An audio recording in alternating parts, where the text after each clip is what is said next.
Over the last 12 months, the Oodie website has done almost $200 million in sales. The Oodie. The Oodie. It's some of Australia's fastest growing companies. Fogarty isn't your average CEO. 2 years ago, it looked absolutely crap. These are the top changes that we made to transform our website, transform our brand. You can copy yourself. In this episode, we're going to go through core principles such as being consistent, how to build trust, and how to create the best user experience. Now, before we go any further, if you haven't set up your Shopify website, we do have a video on exactly how to do it. This is the website on the 3rd of October, 2020, and it looks very, very ugly. But let's break down why it is bad. So you have two main purposes of a website. Firstly, you really just want people to be able to go on and shop and find your products easily. Our website was pretty good at that, and we always were. We were always focused on that. But one thing that we didn't do well is we don't have a good brand experience. And if you kind of break down what that is, one of the key fundamental things is consistency. Brand is an emotional connection to your product. This is conveyed through colors, fonts, imagery, everything. And if you are inconsistent around how you display all of that information, it's gonna feel very disingenuous, and customers are gonna feel really confused about how they feel about your brand and what you stand for. So if we look at the website now, we've got a bunch of different capitalized fonts, different typography, different colors floating around. And even when you look at our emails at this time, they were also very, very inconsistent, different colors, random little illustrations and whatnot.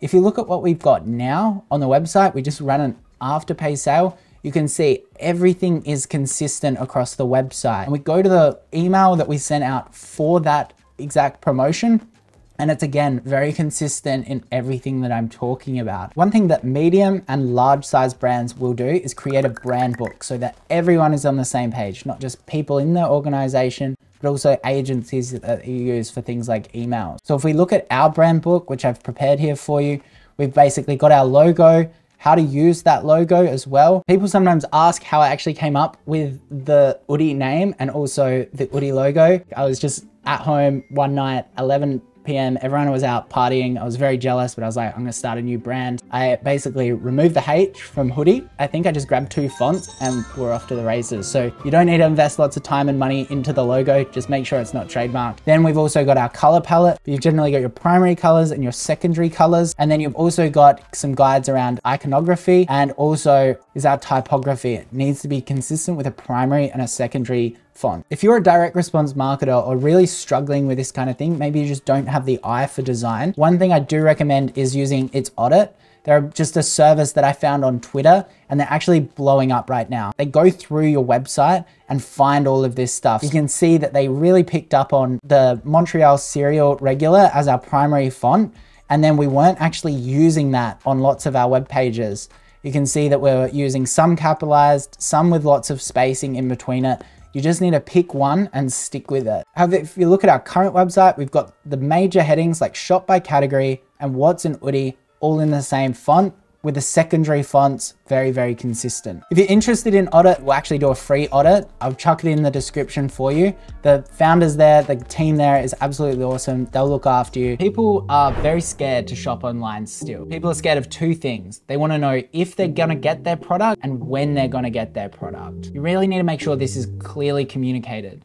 If you look at our old website, shipping section buried in here, the new product page, we've got this great little accordion where you just click down here and it has all of the shipping info. It's readily available. We also build trust in lots of other ways. Like, we really tidied up our reviews. In our audit report, they found all of these random reviews that were both fake or they were basically spamming random photos. The other thing that we're now split testing as well is incorporating our Trustpilot reviews, which is a non-biased, really strong form of social proof. This is the reason why Amazon listings convert so highly, because people are so confident around the level of service and the product that you're gonna give them. They have lots and lots of reviews, and that's how they sort their rankings. Probably the most impactful thing that we had for our brand and our conversion rate is fixing our product images. If you look at how vibrant these images are on our product page, you can even zoom in to get a little bit more understanding around how the fabric looks and feels.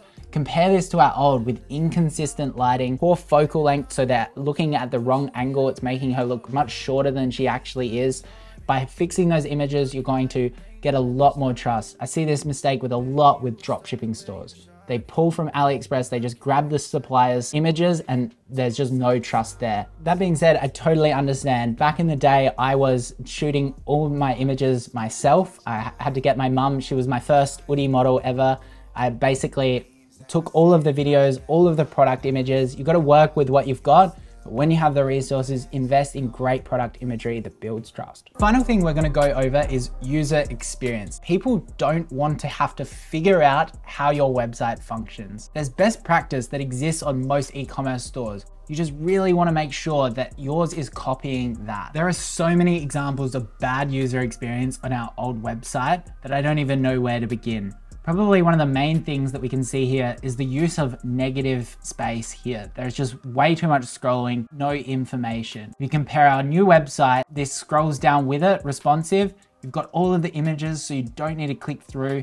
There's no big gaps on the website. Another great thing that we fixed is this navigation bar. It's Oddit had an amazing section about how to improve our navigation bar. They suggested prioritizing new and best sellers, but what I really love is their concept of this mega navigation bar. As you can see, when they highlight over a certain category, you explain what the product is and you give product options as well, so you know what you're clicking into. This is a great user experience.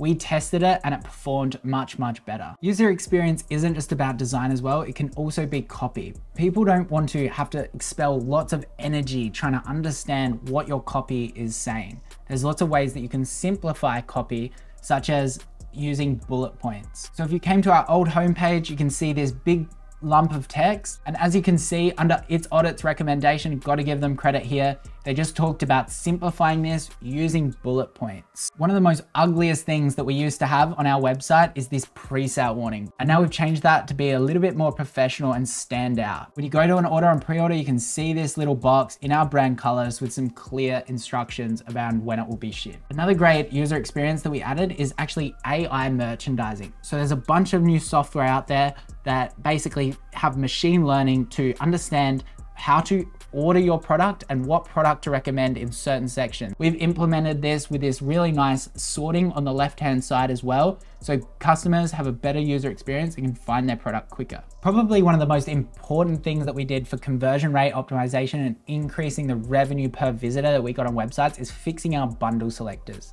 So for those that are quite new to e-commerce, bundles are really important because they allow you to charge less for your product because the courier costs are shared. When you ship 2 products in one package, the cost per shipping individual products will actually go down. So this is where you can pass savings on to your customer. We had this disgusting bundle selector here. We needed to go through and select your product. We've now made that fairly better, where by coming onto there, you can see the products that you're picking, select one, and then click the other option. We split tested this design and it absolutely went through the roof, and I highly recommend you do something similar. The final thing I do recommend is migrate to Shopify 2.0. There's way better speed optimization, way better drag and drop editors. Optimize your site for speed, use someone on Fiverr and they'll go in and tidy up all of the code that you don't need and optimize your speed. Your conversion rate will skyrocket. You're probably thinking that's a pretty large checklist, but it is definitely worth it. Not only has our conversion rate increased from just around 3% to 5%, it's also made our brand experience much better. Customers feel safer with us, they understand our brand values, and it's just a generally nice shopping experience. With all of these things, it's about prioritization. The reason why we didn't make these massive changes on our website is because we were focusing heavily on product